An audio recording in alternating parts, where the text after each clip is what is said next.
Commander Valen's hands trembled as he stared at the holographic display floating in front of him at Deep Space Station Delta 7. His 3 hearts were beating wildly, each one out of sync with the others, creating a chaotic rhythm in his chest that matched confusion in his mind. He had served the Corethian Empire for over 300 years, seen countless battles, witnessed technologies that seemed like magic, but nothing had prepared him for what he was looking at right now. The object on his screen shouldn't exist. It broke every rule of physics he'd ever learned. It moved through space at a speed that made his mind reel just thinking about it. "Confirm velocity," he said, trying to keep his voice steady even though his entire body wanted to shake. His sensor officer, a young female with sharp claws that kept clicking against a console in nervous patterns, looked up at him with wide eyes. "0.87 light speed, Commander. It hasn't changed at all for the past 6 hours. Still no energy signature coming from it. No identification beacon. No transponder signal. No origin point." Valen finished her sentence, his voice barely above a whisper. He had gone to the data 17 times already, checking and rechecking, hoping he'd made some kind of mistake. But there was no mistake. The object hadn't gradually accelerated into their sensor range like any normal spacecraft would. It had just appeared out of nowhere, already moving at this impossible speed. The Corethian Empire was a dominant power in this region of space. They had conquered 47 different star systems through superior technology and military might. Their gravitational drive systems were considered the absolute peak of engineering and physics. The fastest warship in their entire fleet, the massive Imperial dreadnoughts that struck fear into any enemy, could only manage about 0.3 light speed, and even that was only possible in short bursts. The exotic matter cores needed to power those drives cost more than the entire economy of some planets. But this object was moving at nearly 3 times that speed, and it showed absolutely nothing that should come with that kind of velocity.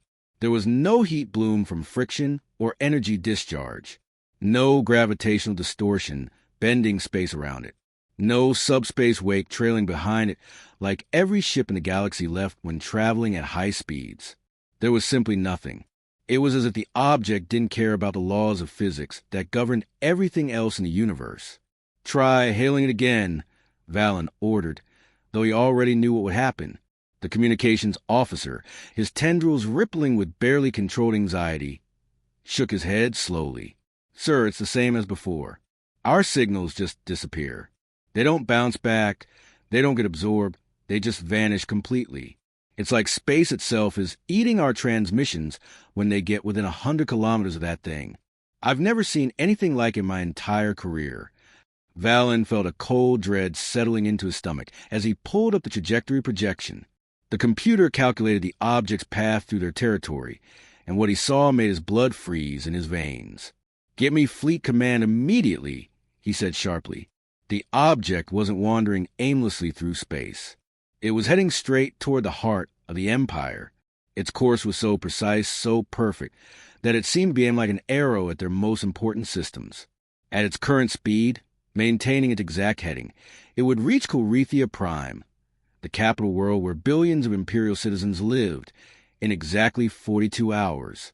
Valen tried to contact Fleet Command urgently, but by the time Admiral Kresh's face finally appeared on the command screen, the situation had already gotten worse. The object had crossed 3 entire sectors of space in the time it took to establish the communication link. "You're absolutely certain these readings are correct?"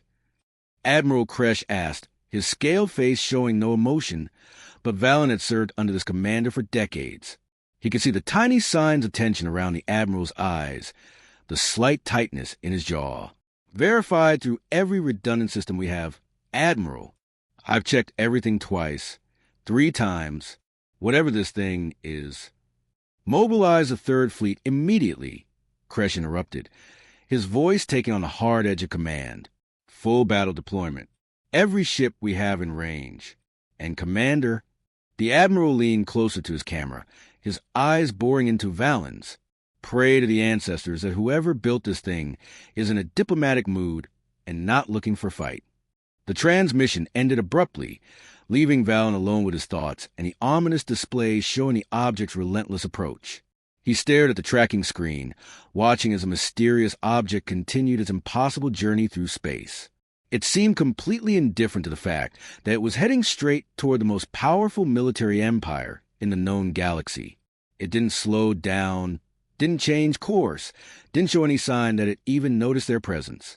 One of his junior officers, a young male who had only been assigned to the station a few months ago, approached hesitantly. His voice was quiet, almost scared. "Commander, what kind of civilization could possibly build something like this? What kind of technology allows for this speed without any of the normal signatures we'd expect?" Valen didn't answer right away. He couldn't, because the truth was, he had no idea, and that terrified him more than any enemy fleet or weapon system ever had. In all his centuries of service, through all the wars and encounters with different species and technologies, he had always understood what he was facing. But this was completely beyond his comprehension. That was precisely what scared him the most. Not the speed, not the impossible physics, but the fact that somewhere out there in the vast darkness of space, there existed a civilization with technology so advanced that it made the mighty Colrethian Empire look primitive by comparison. Admiral Kresh stood on the bridge of the Eternal Dominion, his flagship and the pride of the Imperial Navy. Through the massive viewing ports, he could see the assembled might of the Third Fleet spreading out across the darkness of space. 847 warships, each one a marvel of engineering and destructive power, had taken up positions in a carefully coordinated formation. This wasn't just any fleet. This was a hammer of the Empire, the force that had brought entire civilizations to their knees. Together, these ships carried enough firepower to literally crack open a planet's crust and turn its surface into molten slag. "Gravitational net is charged and ready, Admiral," Commander Thane reported from the tactical station, his voice steady and professional despite the tension that filled the bridge like a physical presence. Kresh nodded slowly, his eyes fixed on the tactical display.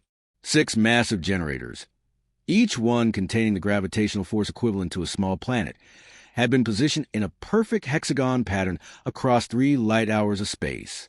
The construction of this trap had taken 5 years and consumed a staggering portion of the Imperial budget. Engineers had worked around the clock. Politicians had argued endlessly about the expense. But now it was ready. This gravitational net could capture and hold a moon-sized object, freezing it completely in space. Nothing could escape it. Nothing should be able to pass through it. Object entering net range in 30 seconds, the sensor station announced, their voice cutting to the quiet tension on the bridge. Kresh's claws unconsciously dug deep into the armrests of his command throne, leaving small grooves in the metal. His 3 hearts were racing now, pumping blood through his body at an elevated rate. "All ships, weapons free on my mark," he commanded, his voice carrying across the fleet-wide communication channel. The mysterious object continued its approach without any deviation whatsoever. It didn't slow down. It didn't change course. It didn't show any sign of detecting the massive trap that had been set for it. 20 seconds until intercept. Then 10 seconds. Then 5. "Fire the net," Kresh ordered. The 6 generators activated simultaneously, each one releasing its tremendous gravitational force in a coordinated burst. The very fabric of space-time bent and twisted as forces that could crush stars converged on a single point. Then reality hiccuped.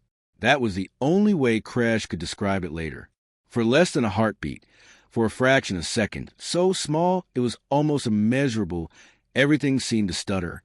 His vision blurred and doubled, as if the universe itself had momentarily forgotten how to work properly. When his vision cleared, every single warning alarm on the bridge was screaming in a cacophony of electronic panic. "Generators offline," Commander Thane shouted, his normally calm voice cracking with disbelief and confusion. "All 6 of them. The exotic matter cores are just inert. They're not damaged, Admiral. There's no physical damage at all. They've just stopped working. It's like someone flipped a switch and turned them off." "That's impossible," Kresh breathed, his mind refusing to accept what he was hearing. Those cores are designed to operate continuously for centuries. They couldn't just stop working. It violated every principle of physics and engineering. But the object didn't care about what was possible or impossible. It passed through the exact position where the gravitational net should have held it captive, moving as if absolutely nothing existed there, as if the trap that had cost 5 years and unimaginable resources to build was less than empty air. All ships, fire at will. Kresh roared, his voice filled with frustration and a growing sense of fear that he refused to acknowledge. The void of space erupted into violence, so intense it was almost beautiful. 800 particle lances, beams of concentrated energy that could melt through a battleship's armor like hot knives through butter, all converged on the object from different angles. Nova missiles, weapons so destructive they have been banned in 70 different star systems due to their horrifying effects, detonated in a carefully timed sequence. Reality shear torpedoes, weapons that literally tore the fundamental fabric of space itself, created zones where the laws of physics simply broke down. The combined firepower was absolutely overwhelming. It was enough destructive force to sterilize an entire solar system. The plasma and exotic particles created by the weapon's fire made it almost impossible to see anything. The distortion from weaponized physics bent light in impossible ways. But through all of that chaos, through the fire and fury of an empire's rage, the sensors finally managed to capture a clear image of their target. Lieutenant Rilthos, a young sensor technician who had been monitoring the data feeds with intense concentration, pulled up the enhanced images on his screen. His hands were shaking slightly as he processed what he was seeing. "Admiral," he said, his voice filled with confusion and disbelief. "It's small, really small." "Define small," Kresh demanded, moving closer to look at the data himself. 40 meters long, sir. Cylindrical shape. The construction appears to be made from primitive alloys, iron, aluminum, basic metals. Rilthos' confusion was growing with every word he spoke. "Sir, this thing looks ancient, like something from a museum. There are markings all over the surface, geometric patterns, images of some kind. It looks more like an artifact from a dead civilization than any kind of weapon or spacecraft." Kresh stared at the enhanced images that were now displayed on the main bridge screen. This small, primitive-looking object had just survived a bombardment that would have completely vaporized a moon. It should have been turned into superheated plasma and scattered atoms. But its surface showed absolutely no damage. No scoring from energy weapons. No impact craters from missiles. Not even residual heat from the attacks. It was completely, impossibly untouched. "Admiral." Lieutenant Rilthos spoke again, but this time his voice was barely above a whisper, as if he was afraid to say the words out loud.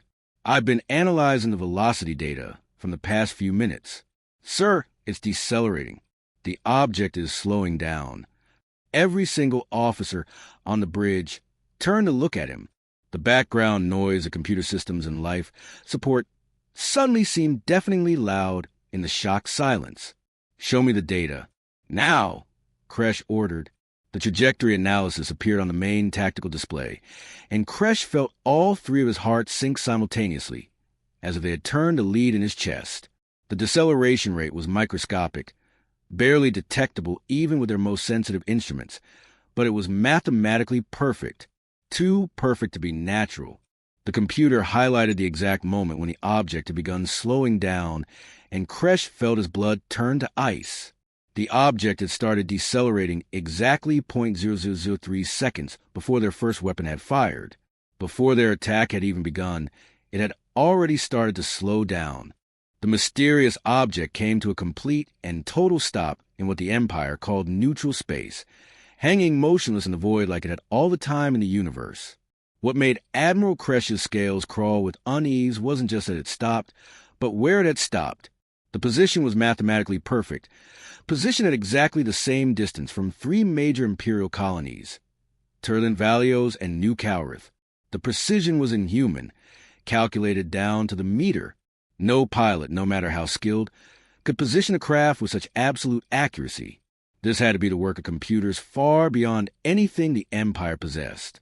Within hours, 2,000 Imperial warships had assembled around the object, forming multiple-layer defensive spheres. It was the largest concentration of military force in one location in the Empire's entire history. Weapons were armed and ready. Shields were at maximum power.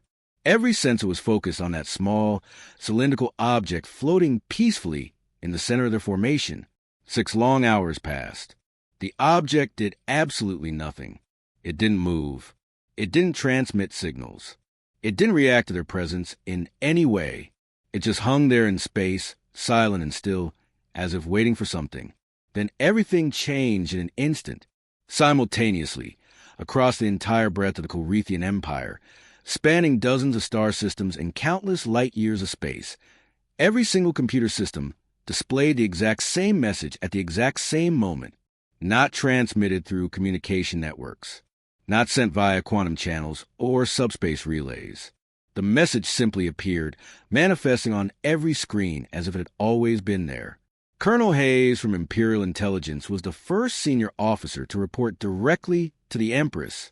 He burst into the throne room, his usual composure completely shattered, breathing hard as if he'd been running. "Your Majesty," he said, struggling to keep his voice steady. "The message bypassed every single security protocol we have. It didn't transmit through our networks at all. Our systems show no incoming data stream, no communication handshake, nothing. It simply manifested in every computer system simultaneously across the entire empire. This includes isolated research stations with no network connections. This includes ships in quantum lockdown that are physically impossible to hack. Every system, everywhere at the exact same instant. Empress Varana, ancient beyond measure, and having ruled the empire for longer than most species existed, sat perfectly still on her throne. Her voice remained steady despite the terrifying implications of what she was hearing. "Show me the message." The throne room's massive holographic display activated, and the message appeared in letters that seemed to glow with an inner light. Colonel Hayes read aloud, his voice shaking slightly. "Voyager 1, humanity's first interstellar messenger. Launched Earth year 1977. If found, please return to Sol System, 3rd planet." The words hung in the air like a physical presence. But what made the situation even more impossible was the language. The message was written in Old Galactic Standard, a language that had been dead and forgotten for 40,000 years. Only the most dedicated scholars and historians even remembered it existed. Chief Xenoarchaeologist Brennan, who had been summoned to the throne room along with other senior advisors, nearly collapsed when he saw the message. His legs went weak, and he had to grab onto a nearby console to keep himself upright. His face had gone pale, and his hands were trembling visibly. "Your Majesty," he whispered, his voice barely audible. "This is completely impossible. Humanity is nothing but a myth. Old stories and legends. Tales that parents tell their children. Stories from before the Empire even existed. From before our species had even discovered space travel. Humanity isn't real. They can't be real." Empress Varana turned her ancient eyes toward the xenoarchaeologist, and her response was dry, almost amused despite the gravity of the situation. "Clearly, they are real. Unless you believe that myths can build spacecraft capable of surviving our weapons and bypassing our security systems." Brennan rushed to his workstation, his fingers flying across the controls as he pulled up ancient star charts that hadn't been referenced in millennia. His voice was getting higher and more stressed with each word he spoke. "Sol System is located here," he said, highlighting a region of space on the display. "It's deep in the heart of the Forbidden Zones. Your Majesty, that region of space is fundamentally unstable. The laws of physics don't work properly there. We've sent 300 probe ships to try mapping that area over the centuries. Not a single one has ever returned. Nothing survives in the Forbidden Zones. Nothing." Admiral Kresh, who had been standing silently in the corner of the throne room, stepped forward. "We trace the object's trajectory backward through subspace echoes," he said, his voice heavy with implications. "This Voyager passed through the Antares supernova remnant. That stellar explosion should have vaporized anything within 3 light years. The object then traversed the Crethon black hole trinary system, where gravitational forces are so intense they tear apart planets. After that, it somehow crossed through the void storms of Koresh." He paused, letting that information sink in. Every person in the throne room knew what the void storms were. They were regions of space where reality itself seemed to break down, where matter and energy behaved in ways that violated every known law of physics. The Empire had lost 17 full dreadnoughts trying to navigate through those storms. Massive warships worth more than entire planetary economies, gone without a trace. And this small probe survived all that. Colonel Hayes said quietly, with technology that, according to our analysis, is thousands of years less advanced than ours. Brennan pulled up detailed scans of the object's construction on the display. "Look at this," he said, his voice filled with wonder and fear. "The power source is radioactive thermal generators. Primitive nuclear decay. Nothing more. The computing system uses binary digital processors with only 8,000 bytes of memory. Your Majesty, a child's toy has more computing power than this probe. The construction materials are basic metal alloys, iron and aluminum and copper. This is technology from a civilization that had barely begun exploring space. Yet it survived everything the galaxy could throw at it." Empress Varana observed, her ancient mind working through the implications. For how long exactly? Brennan checked the calculations again, hoping he'd made an error, but the numbers didn't change. According to message in our analysis of material decay and wear patterns, this probe was launched 48,000 years ago. Your Majesty, it's been traveling through space for nearly 50 millennia. The throne room fell into shocked silence. 48,000 years. The Corethian Empire itself was only 30,000 years old. This probe had been traveling through space since before their civilization even existed.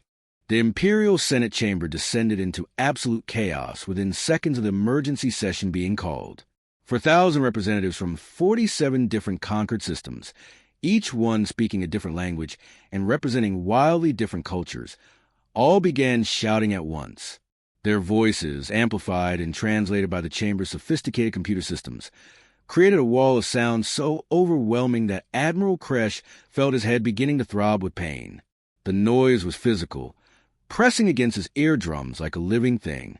Senator Verith, an elder statesman known for his traditional views and fear of the unknown, slammed his appendage down on his podium with such force that the sound echoed to the chamber like a gunshot. "This probe is a curse, an evil omen sent to test us. We should destroy it immediately and scatter its remains across the void so thoroughly that no trace of it ever exists again." Chief Scientist Reynolds, sitting on the opposite side of the chamber, jumped to his feet in outrage. "Destroy it? Are you insane? This object just survived the most powerful weapons in our entire arsenal without receiving so much as a scratch. We threw everything we had at it, and it didn't even notice. What in the name of all that's logical makes you think we could destroy it now even if we wanted to?" General Drake, the commander of the Empire's ground forces and a man known for his ruthless pragmatism, leaned forward with a grim expression on his weathered face. "We haven't tried antimatter weapons yet," he suggested, his voice cold and measured. "Perhaps a concentrated antimatter strike could succeed where conventional weapons failed." "Absolutely not." Brennan practically leaped from his seat, his academic robe swirling around him as he gestured wildly with both arms. "Do you people not understand what we're looking at here? This is the most significant archaeological discovery in the entire history of the Empire. We're not talking about some recent adversary or competitor. We're talking about a species that may have existed before our entire civilization was even born, before our ancestors climbed down from the trees. This probe is priceless." Senator Cole, a younger representative known for his strategic thinking, leaned forward slowly in his seat. His voice was quiet, but it cut through the chaos like a knife. "Or it's a trap. Have any of you considered that possibility? This could be a test from a vastly superior species. They send out a probe that looks primitive and harmless, something designed to trigger our curiosity. Then they watch how we respond. They study our reactions, our military capabilities, our decision-making processes. And based on what we do with this probe, they decide whether to make peaceful contact with us or to eradicate us completely before we become a threat to them." The chamber fell into shocked silence at those words. 4,000 beings, each one representing billions of citizens, suddenly went completely quiet as the terrifying implications of that scenario sank into their minds. Empress Varana's voice, ancient and commanding, cut through the heavy silence like a blade through silk. Clear the chamber immediately. This is now an emergency session. Inner council members only. Everyone else, leave. Now. The massive chamber, which moments ago had been packed with thousands of representatives, emptied in minutes. Only 20 individuals remained, spread out in a vast space like islands in an ocean. These were the Empire's most trusted leaders, the advisors who had proven their loyalty and wisdom over decades or even centuries of service. Military commanders, chief scientists, senior diplomats, and intelligence officers. The people who really ran the Empire when decisions needed to be made quickly and quietly. Empress Verana descended slowly from her elevated throne, each step deliberate and measured. Despite her ancient age, she moved with the grace and authority of someone who had ruled an empire for longer than most species had possessed written language. She approached the holographic display showing Voyager 1, studying the primitive probe with eyes that had seen the rise and fall of countless civilizations. "I'm going to share classified information with all of you," she began, her voice carrying easily in the now quiet chamber. "Information that has been restricted solely to the throne itself for the past 30,000 years. Information that only 3 other empresses before me have known. What I'm about to show you has been kept secret to prevent widespread panic among our citizens." She activated a hidden archive in the Imperial database, one so deeply buried and heavily encrypted that most people didn't even know it existed. Images began appearing on the holographic display, floating in the air like ghosts. Objects, artifacts, probes, each one different in design, but all sharing a similar aesthetic. They all looked ancient, primitive, constructed from basic materials. But they all shared one other thing in common. They all had clearly survived impossible journeys through hostile space. "This is not the first human artifact we've found," Verana continued, her voice heavy with the weight of this secret she had carried for so long. "Over the past 40,000 years, spanning the entire history of our expansion into space, Imperial ships and stations have encountered 17 other probes exactly like this one. 17 separate artifacts from this supposedly mythical species called humanity. We kept every single discovery classified. We told no one. We studied them in secret facilities and then locked the data away." Admiral Kresh felt his blood running cold as he studied the images. 17 probes. 17 separate discoveries over 40 millennia, and the public had never known about any of them. Every single one of these probes was still moving through space when we found them, the Empress continued. Every single one had survived conditions that should have destroyed them thousands of times over. Stellar explosions, black holes, radiation storms, regions of space where our own ships disintegrate. And every single probe, without exception, carried variations of the exact same message. Return to Sol System. Return to the third planet. Return to humanity. Chief Scientist Reynolds was frantically pulling up data on his personal console, his hands shaking with excitement and fear. "Your Majesty, if humanity launched 17 probes that we know about, and these probes were sent in different directions to cover maximum area, and they've been traveling for 48,000 years, then the mathematics suggests..." He paused, his face going pale as he completed the calculations. "They must have launched hundreds of these probes, maybe thousands. The entire galaxy could be filled with them." "Precisely," Verana said quietly. "We've only found 17 in 40,000 years. How many more are out there that we haven't encountered? How many are still traveling through regions of space we've never explored? How many have reached other civilizations that we don't even know exist?"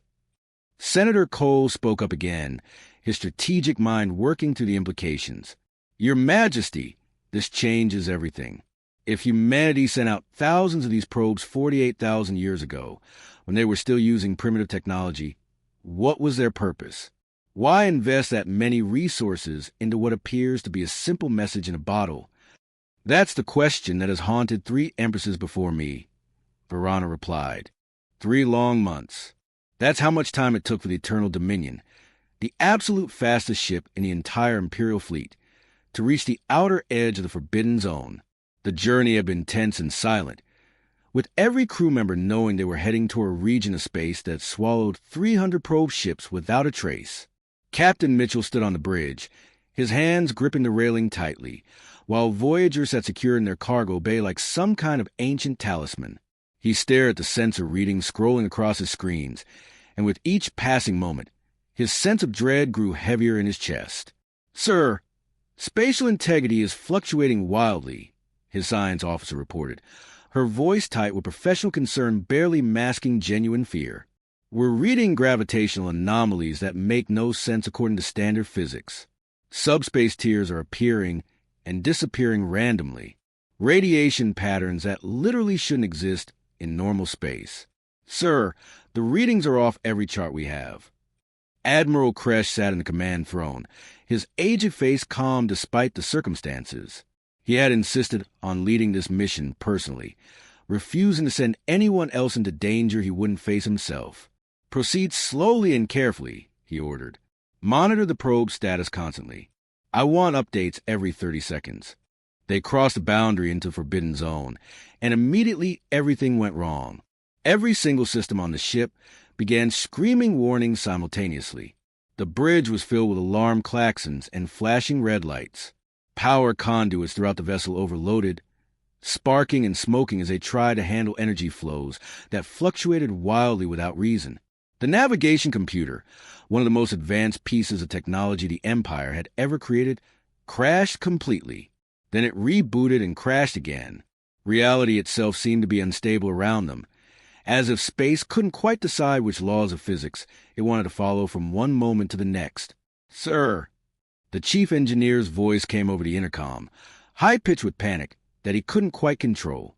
"We're losing containment on the exotic matter core. The magnetic bottles are failing. If the core collapses completely, the resulting explosion will vaporize this entire ship and everything within 1,000 kilometers." Captain Mitchell felt his heart racing, but forced himself to focus on his sensor readings. Something was different.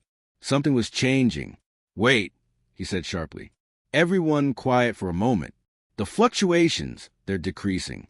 Look at the readings." The science officer checked her instruments, then checked them again, unable to believe what she was seeing. "Captain, you're right. The spatial distortions are dampening. The gravitational anomalies are smoothing out. It's like, I don't know how to describe this. It's like space itself is calming down, like a storm that's suddenly losing its strength." Mitchell pulled up the probe's position data on his main screen, his mind racing through possibilities.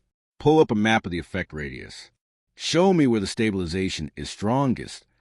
The computer displayed the data, and Mitchell felt his breath catch in his throat. "The effect is radiating outward from our cargo bay, from Voyager. The probe is doing this somehow." They continued moving deeper into Forbidden Zone, expecting at any moment for the deadly anomalies to tear their ship apart. But it never happened. The ship's systems gradually stabilized. The power conduit stopped overloading. The navigation computer ran smoothly. The exotic matter core's containment fields held steady. All the deadly spatial anomalies that had destroyed hundreds of Imperial vessels over the centuries simply didn't manifest around them. It was as if the Forbidden Zone recognized the ancient probe and chose not to harm the ship carrying it. "It's Voyager," Admiral Kresh breathed, his voice filled with wonder and something approaching reverence. "After 48,000 years of wandering through the galaxy, after surviving everything the universe could throw at it, space itself recognizes this probe. The universe is granting it safe passage home." 3 weeks later, after traveling through regions that should have been completely impossible to navigate, they found Sol System. And what they found made every assumption they'd ever made about humanity completely wrong. The system was inhabited. Not just inhabited, but heavily populated. "Captain," the sensor station operator said, his voice shaking with disbelief, "I'm reading billions of life signs on a third planet from the star. Billions, sir. And there are orbital structures everywhere. Thousands of satellites, space stations, what looks like massive networks of solar collectors. There's a thriving civilization here." Captain Mitchell ordered the visual magnification increased, and the image of Earth appeared on the main view screen. It was beautiful in a way that made his chest ache. Blue oceans covering most of the surface, green and brown land masses, white clouds swirling in atmospheric patterns, And on the night side of the planet, artificial lights blaze so brightly they could be seen from space. Cities that span entire continents, connected by glowing networks of roads and transit systems. They're alive, someone on the bridge whispered, giving voice to what everyone was thinking. Humanity survived. Admiral Kresh leaned forward in his command throne. Analyze their technology. I want a full assessment of their capabilities immediately. The science teams went to work, scanning every ship, every station, every piece of technology they could detect in the Sol system. Minutes passed as data accumulated. Then the results came back, and they made absolutely no sense whatsoever. Sir, the chief science officer said slowly, checking her readings multiple times because she couldn't believe what she was seeing. Their spacecraft are using fusion drives. Just basic fusion drives, nothing exotic. Their space stations show simple construction, using metal alloys and composites. There's no exotic matter reinforcement, no gravitational manipulation, no quantum shielding. Their communication systems are still using electromagnetic radiation, just radio waves and lasers. Sir, this technology is barely more advanced than what Voyager was built with 48,000 years ago. That's impossible, Mitchell said flatly. Humanity has had nearly 50,000 years to advance. They should be so far beyond us technologically that we couldn't even understand their equipment. They should have technology that makes our best weapons look like primitive clubs. But the sensors didn't lie. Humanity was still using relatively simple technology that the Corethian Empire had surpassed thousands of years ago. Yet somehow, these humans with their basic fusion drives and metal alloy construction lived peacefully in a region of space that destroyed Imperial dreadnoughts. Captain, we're being hailed, the communications officer announced suddenly. They're speaking perfect Imperial standard. Flawless Imperial standard, sir. A face appeared on the view screen. Human, female, elderly, with gray hair and wrinkles that spoke of a long life lived. But her eyes were bright and intelligent, and her smile was genuinely warm and welcoming.